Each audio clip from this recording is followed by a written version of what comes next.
This is the Prophetic Archive. There's no topic, part 1. And you might say, what's today's topic, Pastor? I'm going to tell you something real. There isn't even a topic. I am simply saying something to someone here without a topic and without anything. So you already being told that your needs don't matter. That's normal. You will always be full of rejection. Every human being always has an inner attack of self-rejection. But the important thing is to know that in God, we have everything. The important thing is to know that our Father loves us above all things. There are areas and levels of life, and there are people who move in elite groups. And those people are the ones who classify the type of crowd they hang out with. You look at yourself and you say, well, I don't fit in that group. Well, you know what? Good thing you don't fit in there, but you will always fit in the Father's group. So come on, get up from there. Many feel rejected. Many feel like the least in the world. Many feel like an outcast.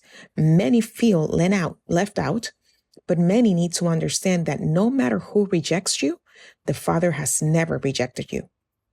Do you really want to know if the Father has never rejected you? How many of you want to know that for sure? I'm going to give you a test. Attention, everyone. I'm going to show you if God has rejected anyone in this ministry, and whoever realizes they were rejected, please leave. If you realize that God has rejected you, please do me a little favor and walk out, because I don't need you here for real. Let's do the test.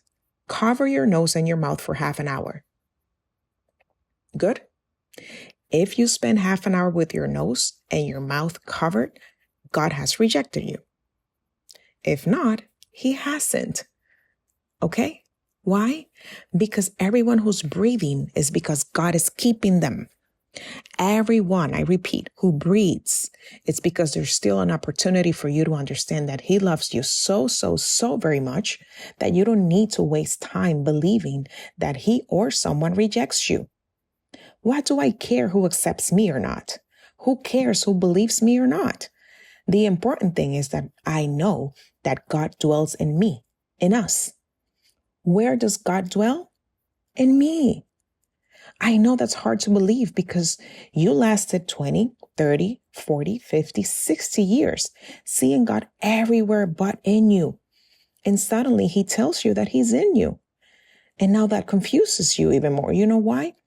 Because the lack of knowledge led you to see God everywhere but in you. In fact, how many of you watch television to see the glory of God manifested with signs and wonders and miracles in those big healing crusades by very famous ministers? How many people have to see something that someone comes and tells them that God healed them from cancer for you to say, oh, wow, glory to God. God is so great. He's so good. How many still need to be encouraged to know that God is great? How many need to know? They need to see things to believe that He loves you. How much do we have to fight with to believe that whether we see or not, He loves me and He is aware of every detail in my life. God loves me above all else. And no matter how I feel, if bad, no matter if I'm in the middle of a war, a fight, a battle, it doesn't matter. How is it that you, Sister Margarita, used to say, oh, Pastor, I'm going through something terrible, very terrible. Did you used to say that too? Everyone has a cliche at church that they throw at you to impress you. Pastor, what I'm going through is horrible. And you're like, wow, hers is a horrible spectacle. Yes, because we all believe that one's demons are greater than others. And that's not true. Let's read on 1 Peter 4:12. And we're going to enter into a reflection today. Let's read. Dear friends, do not be surprised at the fiery ordeal that has come unto you to test you, as though something strange were happening to you. But rejoice. Rejoice inasmuch as you share in Christ's sufferings. But what? Rejoice. And why are you surprised then? Hello?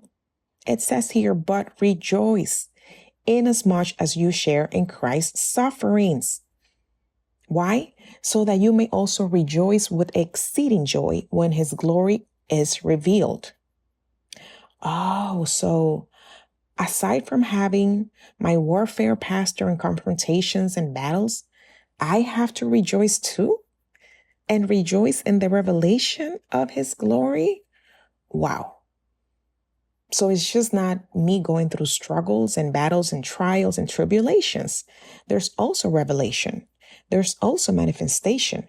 And in that, I have to rejoice with joy. Wow. Let's continue. 14. If you are reproached for the name of Christ, for whose name? That means that your war and battle are because you're doing the right thing. Hello? What did I say? Oh, Pastor, so it means that everything I'm experiencing isn't really coming because of Christ?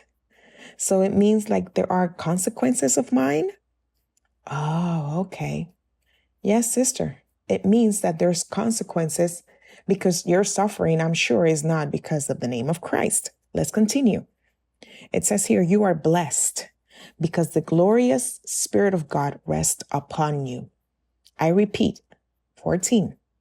If you are reproached for the name of Christ, you are blessed. In other words, if I live by principles, if I'm doing things just as the manual of life has taught me, then I am blessed because the glorious Spirit of God rests upon who? Upon you. Upon that person rests the Spirit of God. So those who have difficulties, those who have setbacks are blessed because the glorious Spirit of God rests upon you. When you are suffering for doing what is right, the one who is coming against you, as they say out there, the one who is waging war against you, that person is considered a blasphemous person, meaning is blaspheming. The manual of life says to overcome evil with good. But in reality, who wants to put up with that? Really, think about it.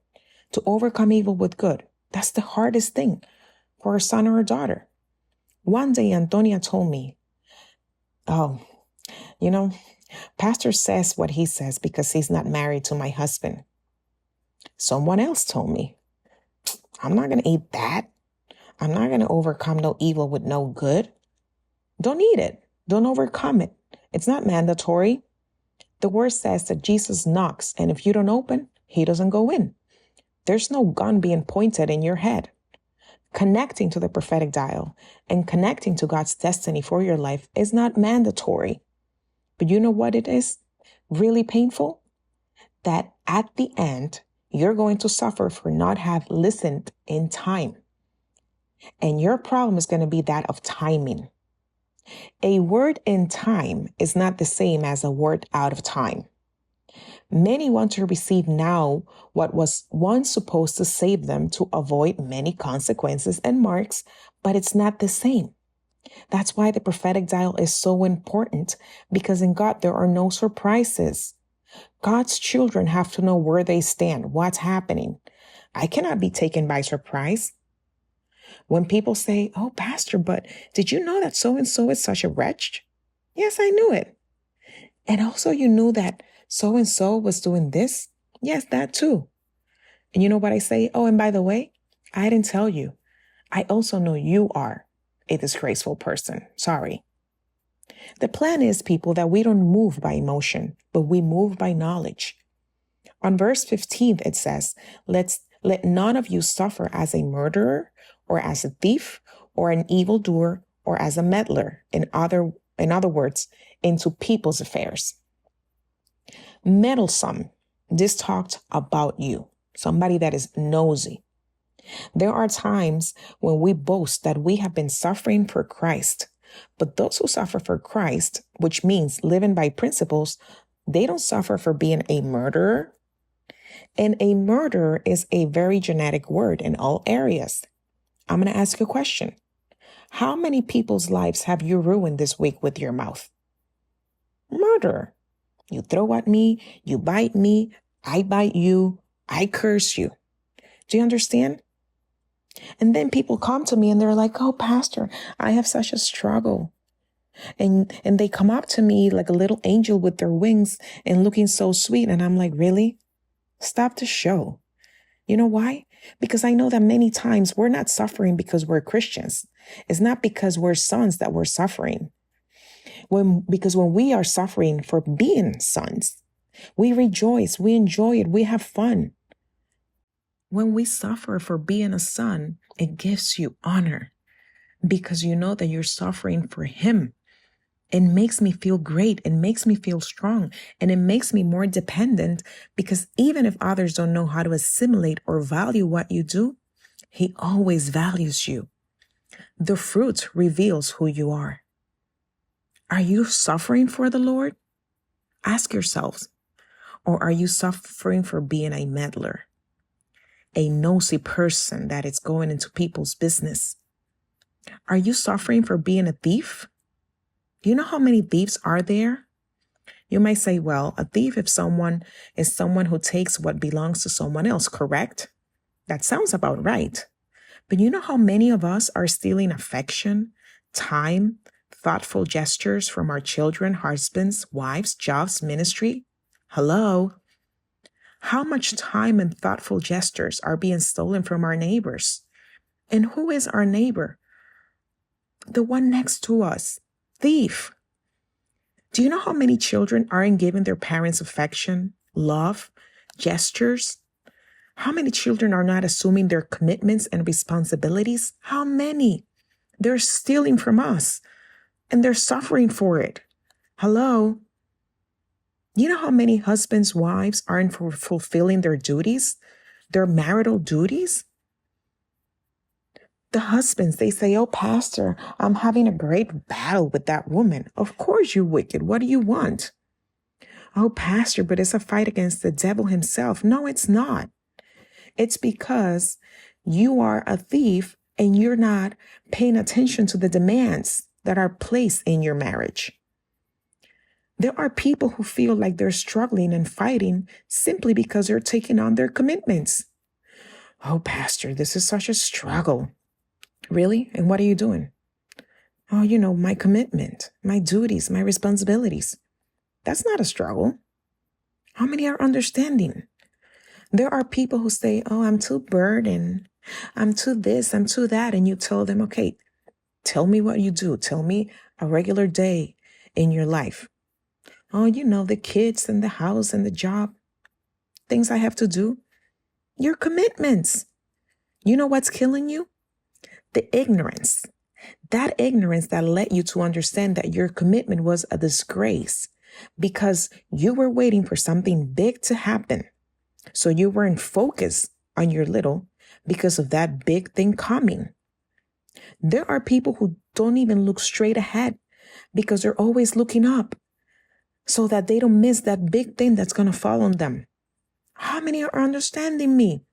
So thieves, evildoers. You know what an evildoer is? Evildoers are those who harm those who violate principles. So I'm telling you this because I want you to understand that many times we are not suffering because we're children. We are suffering because of consequences. One of the things I analyze when I have limitations, stagnations, difficulties, is that I check and I measure. If I'm not a thief, if I'm not a murderer, if I'm not a criminal, okay? Write it down.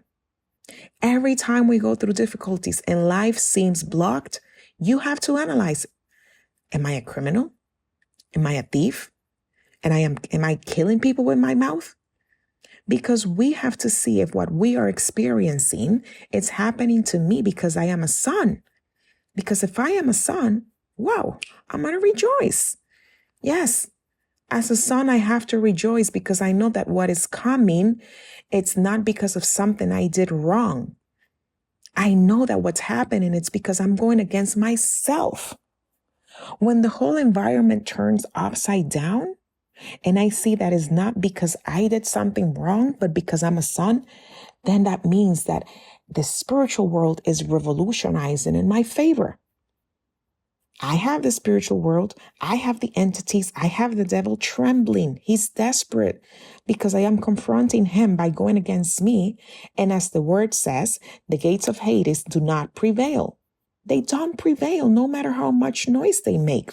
Don't be afraid. Ephesians 6:12 says, our struggle is not with flesh and blood, but against principalities and powers and rulers of darkness. How many people haven't spent their entire lives getting into trouble for getting into other people's business? How many have taken on responsibilities that were not theirs? You can raise your hand. You can acknowledge. Don't be ashamed. Okay? Because you have had a harder time than a shoestring because you have been getting involved in other people's business. How many went to fight other people's battles? How many went to take on other people's problems? Don't you know that we spend our entire lives picking on other people's fights, picking on other people's problems, so much so that we come marked by generational entities that come from our bloodline, and we have been taking onto other people's things, and we have been taking on the devil's marks on others? And the worst thing is that we have remained entertained with that, okay? So I'm going to tell you something. The devil is never going to give us flowers. Evil will never bring you flowers. And if you are getting flowers, watch out for yourself. Be careful, because there's a camouflage there. Remember that Satan will always look for where you like and what you like. That's where he's going to look for you. Do you know why you're suffering? Because many times when you don't see what you want, but you're being responsible with your commitment, that commitment is not what you wanted. How many of us would just love to be in a chaise lounge, quiet on a beach, soaking up fresh air? Me too. And where am I now? Here.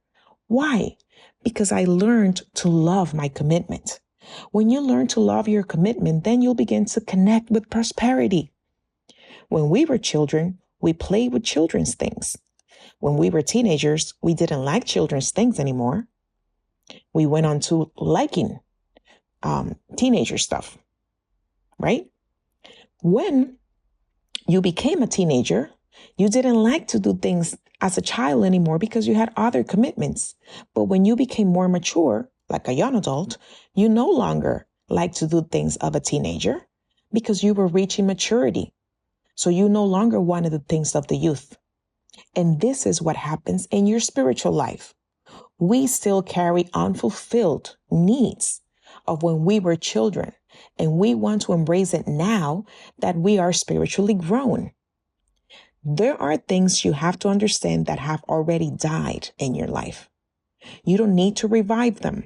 Why revive something that has already died? Listen, if that you're trying to revive comes back, it will just bring you problems. How many of you understand me? There are people who don't take advantage of time. And when time is gone, they're sad because they want that time back. How many of you have this happen to you? Time has passed. So you have to die to those things that you no longer need to bring back.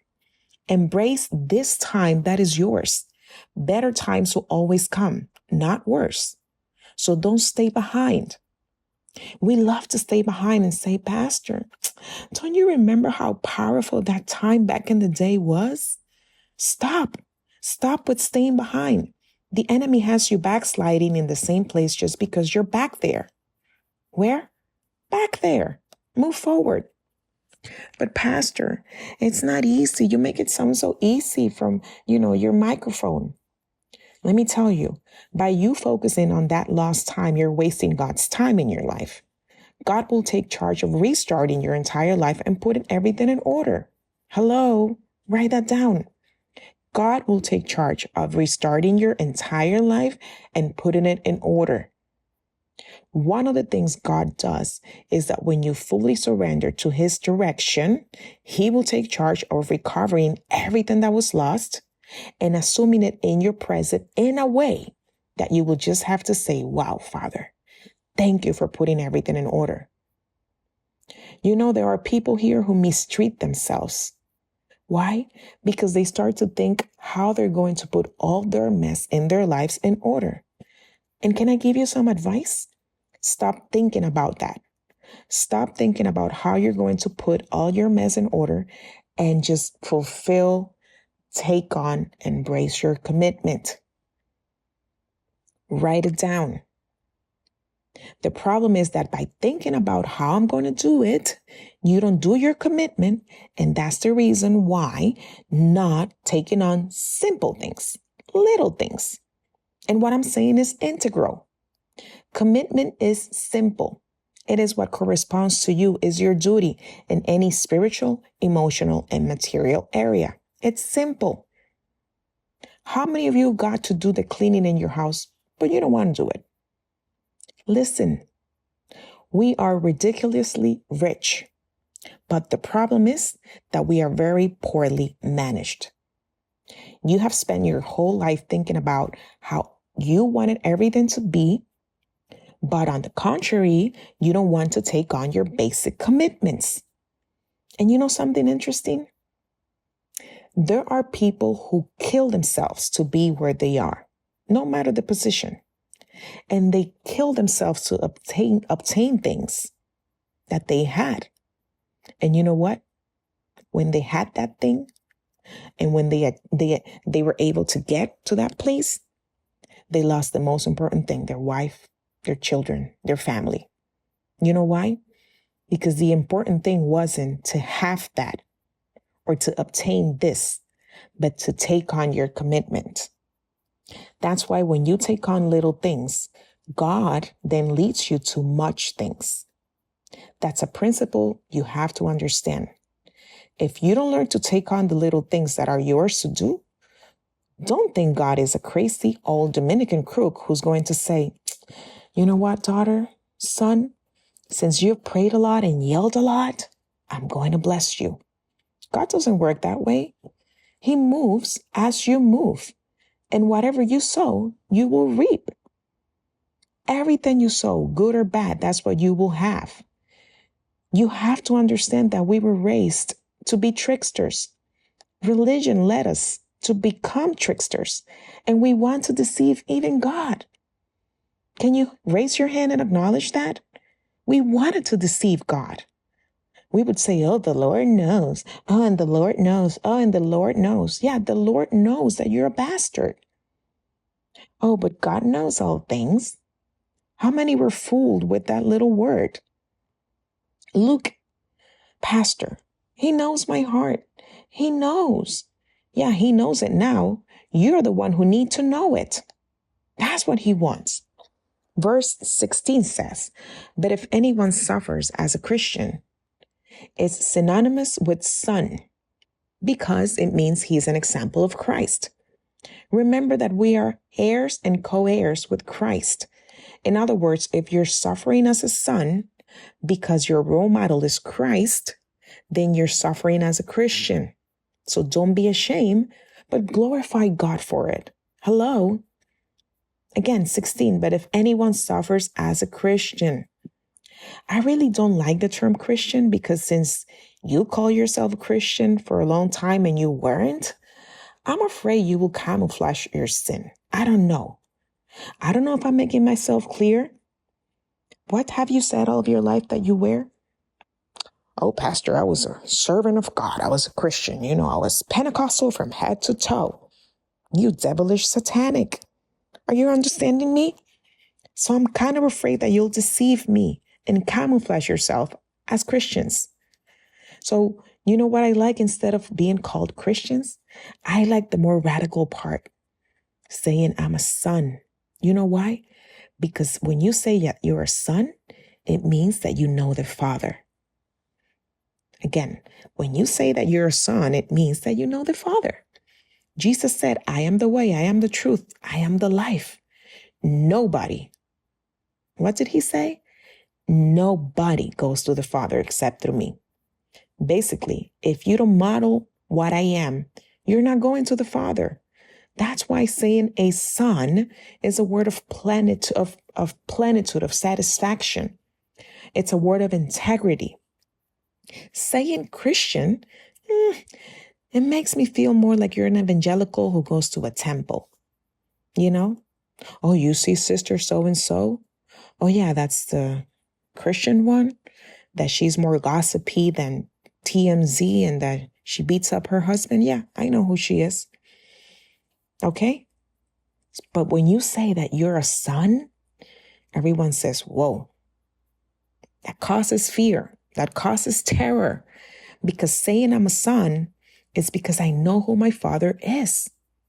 Oh, let me ask you a question. Do you call another father who isn't your dad? No. How many sons here are very fresh and they come up to dad and they say, well, you're my father, pass on to me a few bucks. I have this situation. How many do that to their father? Okay. Look, children are fresh, crazy fresh. I don't know if yours are, but mine are. And they're very fresh. All three of mine are. And they're even fresher when they see people, because when they see people, they say, hey, daddy, can you give me, some cash to buy this and that? And you're like, sure, son, because I have to pretend that I'm a good pastor.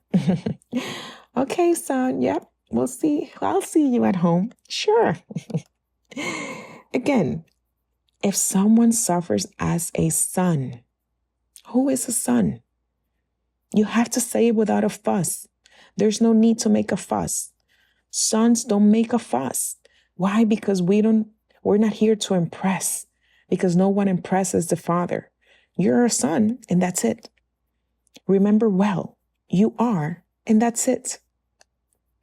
If you suffer as a son, don't be ashamed, but glorify God. When I have difficulties, battles, violence, when what I do is not received as good, I'm not ashamed. I glorify the Father. Listen, I glorify the Father. Or do you do as we used to do in the past, where we begin to ruin people's lives and to speak out badly against us because they do bad to us? No. If I am suffering as a son, what should I do? I don't need to be cursing anybody who's waging war on me. I don't need to be sending them to the devil. I don't need to throw away the towel and leave them behind. But what do you mean, Pastor? What if they don't understand? Do I have to continue with these people that they don't understand me? Yes, that's what it says. That's what it means when you say we should glorify God for it. Listen, let me tell you a story.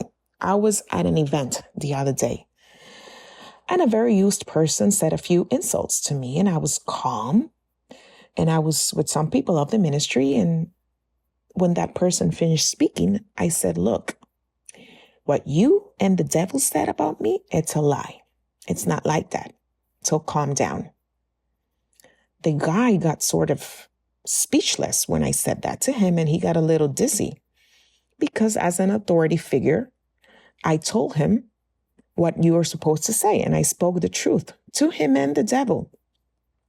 He started saying, oh, Erickson, you're fat and you're going to get sick. Look at your health. You're going to get it damaged. And he started to curse me out and telling me everything that was going to happen to me. You know what I did? I calmly told him, you know what? Nothing is going to happen to me. You and the devil are liars, period. The guy went mute, speechless. And you know what I did after that? I said, hey, I put my hand on his shoulder and I said, how are you? Are you all right? You know what? Give me your cell phone so we can talk about this. And I continued with the guy and I directed him to conquer himself. Why? Because many times the entities and people want you to turn against people. Hello? Many times you end up hitting people, but you don't understand that under men's ignorance, many things operate. And many things come through their mouth without them knowing. And sometimes you let yourself be harassed by that. You allow yourself to be harassed by the entities and you come up against the person. I remember that at that time, one person from the ministry that was new, she said, wow, did you see that? And I explained, you know why? You know why I reacted that way? Because entities don't want you to get close to the person and they turn against you. And if you're a fool and you know what you do? You turn against them too, and you destroy them, and you destroy the entity with the person. Okay? So what do you have to do? What you saw me do. I went against the entity and the person, but I came back and rescue the guy.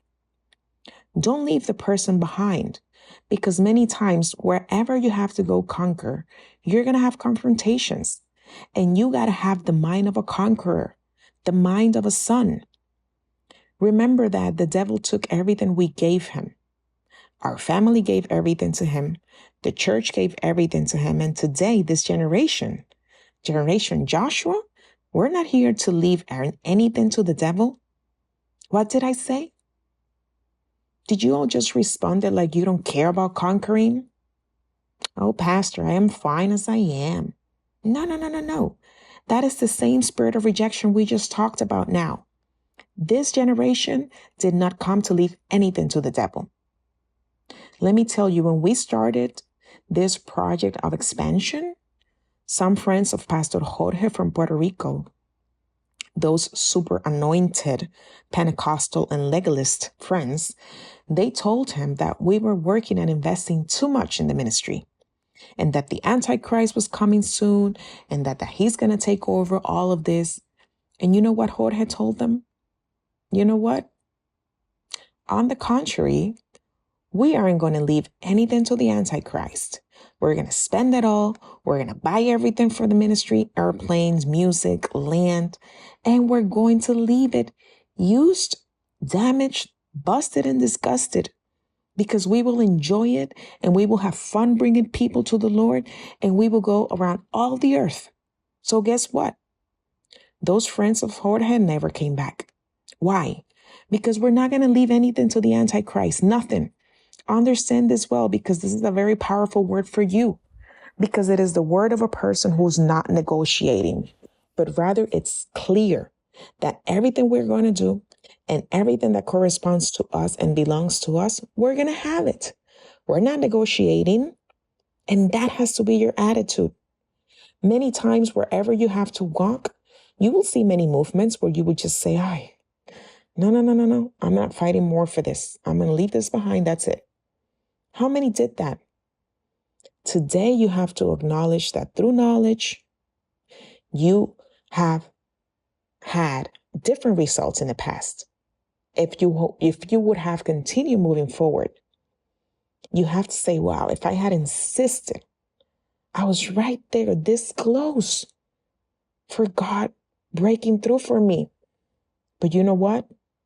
The devil came with you with a mirage. A mirage diverted you from God's plan. Hello? How many people don't start out with enthusiasm, with joy, with something? Suddenly, a mirage diverts them. A mirage that they were seeing something strange, and then they said, oh, no. That's too much of a struggle. I'm leaving. And they turn back. How many has the devil always tried to divert because of a mirage? Oh, but Pastor, it's just that I thought this and I saw that and I was told this and I was told that. Is that how you said it? But Pastor, but I have this problem and here and this and that. Mirage. Listen to me. There's nothing happening. It's just simple mirages always wanting to manipulate your life, to divert you.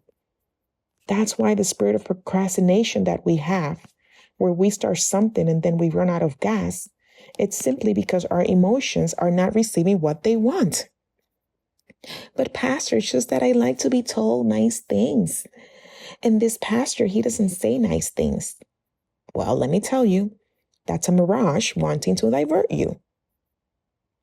But Pastor, it's just that here, you guys don't sing the worship songs I like. Oh, look, a mirage working out for you. How many have seen a mirage play out in a perfect way for you? So much so that you could even touch it. And if you touch them, They're not mirages anymore, but they have become your reality. Things that want to divert you.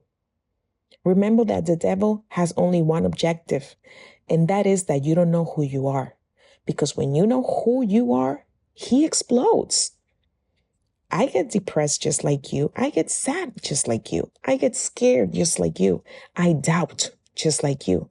I have temptations as strong as you. I have trembled in temptations and sweats just like you. I have felt rejection just like you and contempt just like you. I have failed. And the only thing that I don't want to be the same as you is that in the midst of all the circumstances of my life, I depend on the Father. That's the only difference between you and the prostitute and the worst Satanist out there. The only difference is that they don't depend and we do. Depending on God, that's a big word. It's not a little game. It is so difficult and so strong that even though it's simple, you have to sit down and learn every day, because the same monsters that have operated in your life have always diverted you from his project. Verse 17, and we continue. Because it's time for judgment. No. Say it loudly. It's time for judgment. When people hear judgment, they remember Sister so-and-so who said, oh, God is going to bring judgment upon you. When people hear judgment, they think of misfortunes. They think that God is going to rip their head off. But you know what? Judgment begins at home. It means that principles have to be established first from the head. Listen, one time in my house, I got home, and when I got there, I asked about something, and that something hadn't been done. And I demanded that it should have been done, and someone at my house said, oh, but he got here and he came to fight. And I called all my family and I sat them down and I said, is this always done? Yes, they said. Was it done? No, they said. Is that correct? No, they said. So for you to demand that something should have been done, is that fighting? Is it fighting again? Where does judgment begin? Where do I begin to demand, to teach, and to draw a line? As here at home. Have you ever seen me demanding in someone else's house? Have you ever seen me in other places proclaiming principles, teaching, training like I do here? No. Judgment is establishing rules. But do you know what they taught us? To go out and put everyone else's house in order except ours. You know what religion taught us? To see the speck in everyone's eye and not to see my own beam. So that's why here when we preach, if we're going to speak ill of someone, we speak ill of ourselves. The greatest example I can teach you is to speak of myself. And that protects me from having to talk about something or someone else because I have to talk about myself. Where does judgment begin? At home. So when we suffer as sons, we rejoice. And we know that in the midst of those difficulties and suffering, we are being trained. Write it down. That's why ignorant people don't like to be trained, ordered, or demanded, because they think they're being harassed or they're being mistreated, because they think we're always fighting. Who told you we're fighting? No one's fighting. Oh, but Pastor, you spoke so very harshly. And who told you that speaking harshly is fighting? So judgment begins with us first, the rules, the order. What will be the end of those who don't obey the gospel of Christ? If you, being here, didn't grasp, didn't organize, didn't take on, how much more will those who don't even know? Think about it. And you know the shameful part of it, and very sad? That many, with just a little spark of this knowledge, went out to conquer the world. Just with a little spark. And you know what? The spark, them, and the whole world was lost. So It is very different for us to have fruit than for us to make a religious show. The show is learned in weeks and months, but the fruit requires breaking you down to make you a new creature. How many of you want to have fruit and carnality together? How cool. Me too. But guess what? It's not possible.